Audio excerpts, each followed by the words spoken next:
Esta es una publicación que se la sugiero que la puedan revisar. La verdad es un review, están de moda los meta-análisis. Este Span et al., que publicó recientemente, y vamos a ir viendo otros datos de ello.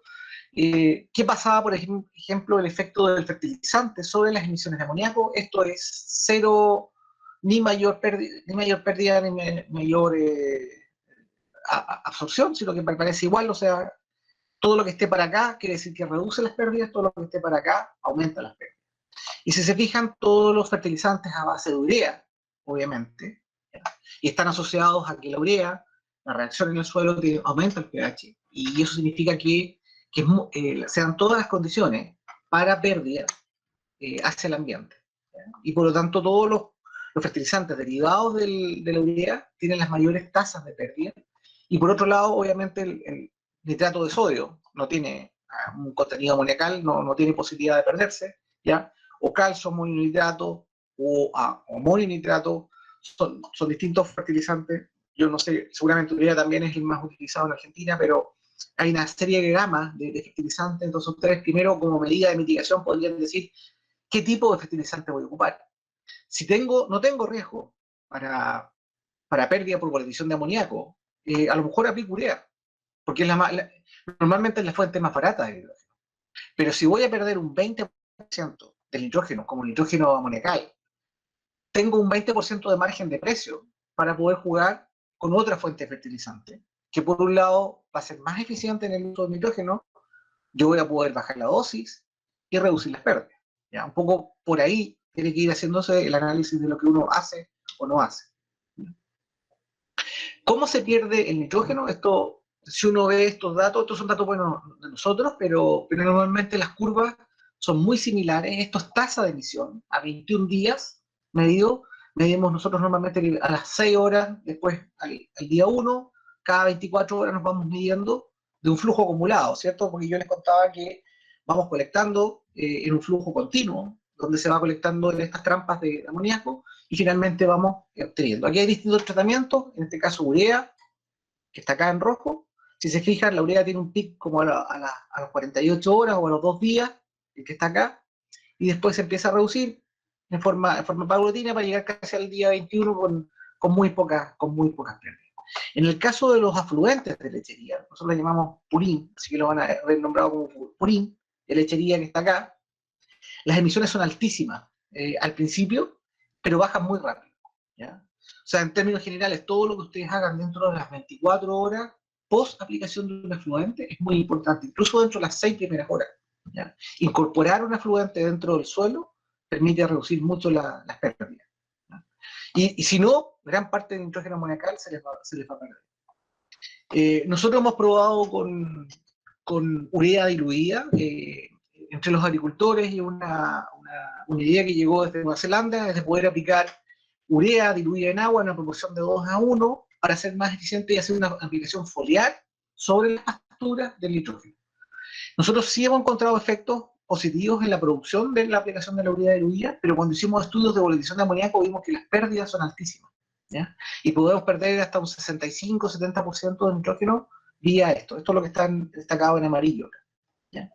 Lo otro, como fertilizante y asociado a la publicación que veíamos anteriormente, el nitrato de amonio cálcico, con pérdidas muy bajas, cercanos al ambiente. Cuando aplicamos urea y regamos con 20 milímetros, también las pérdidas son bajísimas, porque se incorpora la urea dentro del suelo, ¿ya? Esto puede ser un riego, puede ser una lluvia de 20 milímetros, una lluvia de 20 milímetros, una lluvia alta, ¿ya? Pero ya a partir de los 5 a 10 milímetros, se reduce en forma importante las pérdidas por volatilization de amoníaco, ¿ya? Y lo otro que está acá, destacado, es que el purín de lechería, si nosotros lo acidificamos, el purín o el afluente, que tiene un pH normal de 7, 7,5, lo acidificamos, lo llevamos a 5,5 a través de aplicación de un ácido, que puede ser un ácido fosfórico u otro, que nos permita eso a muy baja cantidad, pero nos permite bajar el pH, se reducen mucho las pérdidas también por volatilization de amoníaco, ¿ya? Esto también asociado a la misma publicación. Estos son otros factores que están influyendo en las pérdidas, que ya se los había mencionado al principio, pero por ejemplo, al aumentar las dosis, aumentan las pérdidas, ya también es algo importante. se dieron cuenta también que los distintos estudios que dividir la dosis en distintas aplicaciones no tenía efecto en la reducción de las pérdidas, y que si nosotros ubicamos el nitrógeno, lo incorporamos en el suelo, también reducimos las pérdidas. ¿Ya? Entonces ahí, a través de estos meta-análisis se va sabiendo, digamos, se va comprobando los factores que influyen finalmente en las pérdidas por polinización de amoníaco. Este cuadro seguramente lo vieron también con Marta, que nosotros siempre lo destacamos, es un modelo muy sencillo, que indica que cuando nosotros aplicamos fertilizantes o estiércoles o afluentes, ¿cierto? Y esto siguiendo la dinámica de un tubo, tenemos distintos hoyos que están acá, que son posibilidades de escape, o sea, nitrógeno en forma amoniacal, nitrógeno atmosférico, óxido nitroso o lixiviación hacia el suelo. O podemos tener mayor producción, si nosotros somos súper eficientes, tenemos cero pérdida acá, nosotros pasamos todo lo que aplicamos, lo transformamos en producción, porque sabemos que no pasa en la vida real. ¿Y qué es lo que pasa aquí? Que si nosotros, por ejemplo, hacemos e incorporamos algunas medidas de mitigación para reducir la utilización de amoníaco, como ha pasado en otros países, lo que queremos hacer es aumentar la producción, pero no necesariamente pasa esto. Si nosotros esos 30 kilos que podemos perder como nitrógeno amoniacal somos muy eficientes al incorporar medidas de mitigación, y la verdad que perdimos cero y quedaron los 100 disponibles, esos 100 disponibles pueden ir a producción, pero también pueden ir a óxido nitroso o pueden ir a lixiviación. Entonces el cuento completo es que lo que ha ido pasando en algunos países europeos, que han ido incorporando, por ejemplo, técnicas como las que ustedes ven acá, y las vamos a ver más en detalle más adelante, de incorporación de los afluentes al suelo para reducir las pérdidas por polinización de amoníaco. Y la verdad que todos estos equipos fueron súper eficientes, que son inyección de purines o afluentes en suelo, fueron muy eficientes desde el punto de vista de olores y también desde el punto de vista de reducir la polinización de amoníaco, que era su foco principal, comparado con equipos que aplican, como ustedes ven acá, hacia el aire o en forma con un plato, digamos, difusor, que permite aplicar el afluente en la pastura, ¿cierto? Entonces, si nos vamos a los datos, cuando nosotros inyectamos el afluente en el suelo, las emisiones de amoníaco son de 11%, comparado con una aplicación de superficie que son 72%. Pero, si nos vamos y medimos las emisiones de óxido nitroso, que en este caso el estudio, y ahí va un poco el mensaje, fue un estudio combinado que midió los dos gases, vimos que aumentó las emisiones de óxido nitroso y las emisiones ¿cómo se llama?, de óxido nitroso vía aplicación de superficie fueron menores. ¿Y por qué se produce esto? Por un poco por lo que hablábamos. O sea, al ser más eficiente en esto, no necesariamente pasó todo a producción, sino que un porcentaje fue perdido como óxido nitroso. ¿Sí? Y por lo tanto, al incorporar una medida de mitigación, uno tiene que estar consciente que puede estar pasando esto. O sea, uno puede ser muy eficiente en reducir el amoníaco, pero puede estar aumentando óxido nitroso. Y eso tenemos que tenerlo consciente cuando estamos incorporando nuevas prácticas de manejo en nuestros tambos o en nuestros predios, y cuando estamos dando recomendaciones a los productores al respecto. Esto es algo muy parecido. Nosotros lo que hicimos acá con Marta, que es medir las pérdidas con estiércol o afluentes, con urea, con inhibidores, y un poco viendo cuál es la magnitud de las pérdidas con amoníaco versus las pérdidas con óxido nitroso, las que están arriba. Entonces podemos ver que las pérdidas por amoníaco son mucho más importantes que las de óxido nitroso. Pero desde el punto de vista ambiental, siendo bajas, pasan a ser muy importantes las pérdidas por óxido nitroso. ¿Ya? Entonces, son cosas que hay que ir pensando, hay que ir combinando, dependiendo de la zona, dependiendo de la fecha, qué es lo que uno va a ir haciendo, qué manejos va a ir utilizando para ir reduciendo las pérdidas. En el marco de un proyecto internacional en el cual estamos trabajando, que se llama Dataman, y con un colega que está haciendo, que es un postdoc que está trabajando con nosotros acá en nuestro centro experimental, se ha hecho una búsqueda de información en todos los países en desarrollo, la verdad, del mundo, y lo que ustedes ven en color es el número de datos que tenemos de distintos países donde hay información de óxido nitroso y amoníaco. ¿Ya? En el caso de amoníaco, hay bastante información publicada, por ejemplo, en Brasil, esto lo hicieron los colegas europeos, obviamente están en los países en desarrollo, que está arriba, ¿ya? Pero si se fijan en Centroamérica, y en el cono sur de América en general hay muy poca información. Esto es información publicada en journals, en tesis o en proceedings de congreso, ¿ya? La que uno puede acceder vía web, digamos, ¿ya? Y esto se levantó la información. Y esto es algo que nosotros tenemos que ir mejorando, tenemos que ir generando información para el país. Es importante tener estos valores y sobre todo para amoníaco, porque como les digo, desde el punto de vista agrícola es un gas de gran importancia. ¿Qué medidas de mitigación tenemos? En el caso, yo me voy a centrar acá, seguramente Marta les habló también de todo el tema de óxido nitroso. Para el amoníaco tenemos que trabajar a este nivel. O sea, cuando la urea es aplicada al suelo, o cuando las distintas fuentes de nitrógeno amoniacal son aplicadas al suelo, tenemos la ureasa, que es una enzima que actúa, que está en todas partes, está en el suelo, y está en las hojas de las plantas, y está en todos lados, y lo que hace es transformar la formulación de urea a nitrógeno amonio y amoníaco, y por lo tanto, y después para seguir su curso, digamos, a la transformación de nitrato, y idealmente se utiliza por la planta.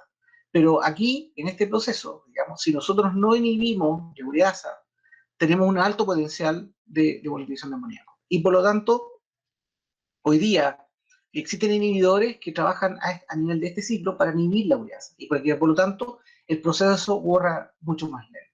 ¿Cuándo usar inhibidores de ureasa? Cuando el clima es cálido, cuando es seco, cuando tenemos viento, que son las condiciones óptimas para la volatización de amoníaco.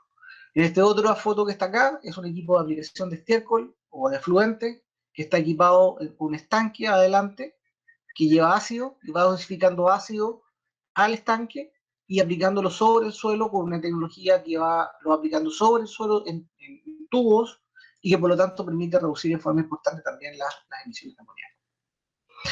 Esto, refiriéndonos de nuevo a este metaanálisis, acá está el uso de distintos tipos de inhibidores que en general han tenido buenos resultados de porcentaje de efecto, digamos, en las pérdidas por volatización de amoníaco. Uno de los más usados es el NBPT, que es el ingrediente activo, pero que viene incorporado en los fertilizantes, se le vende como un formato comercial, o sea, es la urea con el inhibidor incorporado, ¿ya? Después hay toda una serie de fertilizantes que se le llama fertilizantes de eliminación lenta, donde hay algunos que están con un polímero recubiertos y que lo que hacen es reducir la tasa de liberación de este fertilizante, ¿ya? Lo que sí han sido criticados en el último tiempo con todo el tema de los microplásticos, porque estarían generando microplásticos que están quedando en el suelo. Este tipo de tecnología, ¿ya? Y ahí estamos de nuevo con el tema ambiental, que a veces uno trata de hacer algo mejor, pero tiene implicancias en otra parte y hay que mirarlas también, ¿ya? Por otro lado están todos los inhibidores de la nitrificación, que no deberían tener efecto porque no, lo que hacen es inhibir los procesos para la formación de óxido nitroso, pero al dejar el nitrato por más tiempo en el suelo, puede dar una vuelta en el ciclo y ese nitrato llevarse a amonio y finalmente ser nitrógeno amoniacal e irse al ambiente. Y sí hay un efecto, si uno aplica un inhibidor de la nitrificación, tiene un potencial de mayor pérdida por volatización de amoníaco, ¿ya? También lo que hablábamos, el efecto del riego o de la lluvia, reduce las emisiones de amoníaco. Los residuos, cuando ustedes tienen cero labranza, ¿sí? Van cero labranza, ¿cierto? Y dejan residuos sobre el suelo y por lo tanto el nitrógeno de la urea u otra fuente que es potencialmente perdible queda sobre el suelo mucho tiempo, tiene un mayor potencial de pérdida también hacia el ambiente, ¿ya? Y el uso también de otros tipos de enmiendas, por ejemplo, zeolitas, piritas, algún tipo de compuestos que estén reaccionando con el amonio y los estén atrapando, también reducen las emisiones de amoníaco. ¿Qué datos nosotros tenemos locales acá en el sur de Chile para pasturas? De acuerdo a las metodologías que hemos implementado, nosotros hemos visto pérdidas. Primero, discutíamos con los colegas, cuando no habían datos decían que nosotros no debiéramos perder nitrógeno por vía amoniacal porque nuestros suelos son ácidos y por lo tanto no debiera haber pérdida, ¿ya? Y que la reacción de la urea no era tal y que por lo tanto bajo estos suelos ácidos y que por lo tanto bajo estos pH que tenemos, nosotros tenemos pH de 5,5 o menos en nuestro suelo, y 4 también podemos tener 4 o 5, y por lo tanto no habría pérdida. Pero lo que constatamos es que en algunos periodos podría ser bastante alto, hasta 30% hemos pedido. Y si nosotros aplicamos la urea con este inhibidor, que es el NBPT, bajamos las pérdidas a un 4 o un 8%. O sea, sí podemos tener un efecto importante en el uso del inhibidor. Cuando aplicamos estiércol, o el afluente lechero, si nosotros, y volviendo un poco a lo que les mencionaba anteriormente, nos basamos en el nitrógeno total que estamos aplicando, podemos tener pérdidas de un 3 a un 21%. Pero si no, hacemos el cálculo basado en el nitrógeno disponible, que es el nitrógeno amoniacal, podemos perder entre un 16 a un 80%. O sea, si hago un manejo, el nitrógeno amoniacal de ese purín de cerdo que veíamos que tenía bastante contenido de nitrógeno amoniacal, puede perder hasta un 80% de nitrógeno que estamos aplicando. ¿Ya? Y ahí la importancia de las medidas de mitigación.